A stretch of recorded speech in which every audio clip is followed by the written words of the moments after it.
Hello, golfers. Should you take a golf lesson? Isn't that a wonderful question from the coach? Yes, it is. Let's get after it.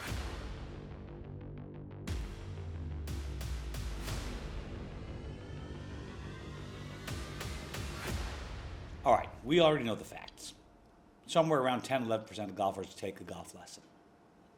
We also know that, on the scheme of things, people get their most improvement in golf over the first year, and after the first year of golf, they really don't get much better. Now, that's not true with my students, so there. Second thing, I'm not really trying at all to recruit students. I can't fit more in. So don't get me wrong. I'm not trying to build a business here. I'm trying to help you out. And I think what could really help you is, well, why do we take a golf lesson? Usually we take a golf lesson when we are completely at a loss. So what do you do when you go to have a golf lesson? Well, usually golfers just go, fix me, coach. I am completely lost. Okay, fine. That's not going to cut it. What you need to do first and foremost is go, okay, hey, Dunigan, I'm here for a golf lesson.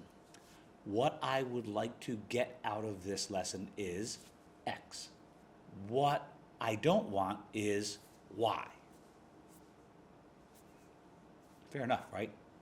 I'm in the business of, well, sometimes I have to get you to do things you don't necessarily want to do so that you can do things you do want to do. That's true.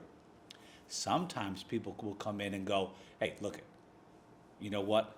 I don't want you to change my swing, but I suck at golf. Hello, right? Oftentimes I'll say to somebody, okay, well, let's do something that will suck less then. Deal?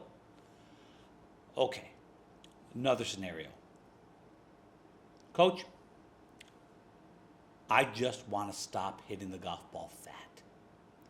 And then your coach should make a plan, and she should even say to you something like this. Okay, we've got to figure out where the source of this is coming from. But here's the deal. You don't start out with the golf swing. Now this is going to turn into a lesson for the golf coaches. What you're looking for is, number first, what on earth are you paying attention to during your golf swing? And you should share that with your coach. Not what you think they want to hear, but what you're actually paying attention to during the swing. And by the way, if indeed you are one of those golfers who is just completely blacking out during the swing, you should own up to it. Because one of the things that we have to do as golf teachers, we have to point your spotlight of attention in the right place so that you can actually, well, get what you want. But a lot of golfers aren't paying attention. Some of them think they are and they're not. Some of them are just thinking about the wrong damn thing. So I would say this, the beginning. What is wrong with your golf shots? Number one, right? Number one, this is happening to my golf shots. Number two, and the coach will help you. This is how you are using the golf club that's creating that error. Be really careful about starting to get into body parts. Well, you're moving like this. Well, whatever somebody says needs to be clear with a why you are suggesting me to move a different way. How will that improve my golf club movement and therefore cause my golf ball to move better? A lot of times we get messed up in golf lessons. Really, it's actually okay. I'll give you a scenario when I get done with this. All right, look, you are moving in such a way that it's just nearly impossible to deliver the club to the ball from there. Maybe you're swaying tremendously off the golf ball and you're just not recovering. We need to fix that up. Now, that needs to be made clear. Then you need to fix it. But during the time that you're fixing it, you may get a variety of strange shots. So this just happened this evening with a young lady who's getting very, very good. Movement correction. She was moving off the golf ball during the backswing. Everything else in her swing looked delicious. Like, holy cow. Well, however, it could cause ball strike problems and could cause path problems. Fine. Mom and dad are watching the golf lesson, and I say to the young lady, okay, we're going to fix this up to help you strike the ball more solidly, and I believe that it will help your club path come more from the inside. Now she's got the buy-in. Aha! He wants me to do that in order to improve these aspects of club delivery. Well, she starts doing it, and we have evidence. Now, what type of feedback are you going to use to know you're doing a movement better? Video. Don't trust your feel. Your feel sucks, so does everybody else's. Okay? If anything, we have to use video in order to tune the feel, because our feel is wildly, I'm talking wildly inaccurate. Now, all of a sudden, we're moving better, right? It's beautiful. She's got a little feel for it. We give her a little Goldilocks, okay? We give her the opposite move, okay? Take it to the other direction. Is that going to feel good? No way. Is it going to look different? I hope so. And we see, oh my goodness, that's really cool.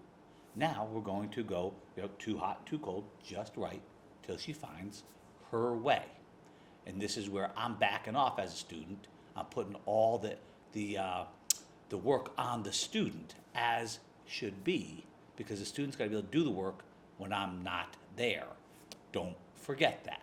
If she just does what I tell her and doesn't understand the concept, why, the idea of learning by exaggeration, Goldilocks, well, then she can't learn on her own when she's without me. That's no good. I'm not having that.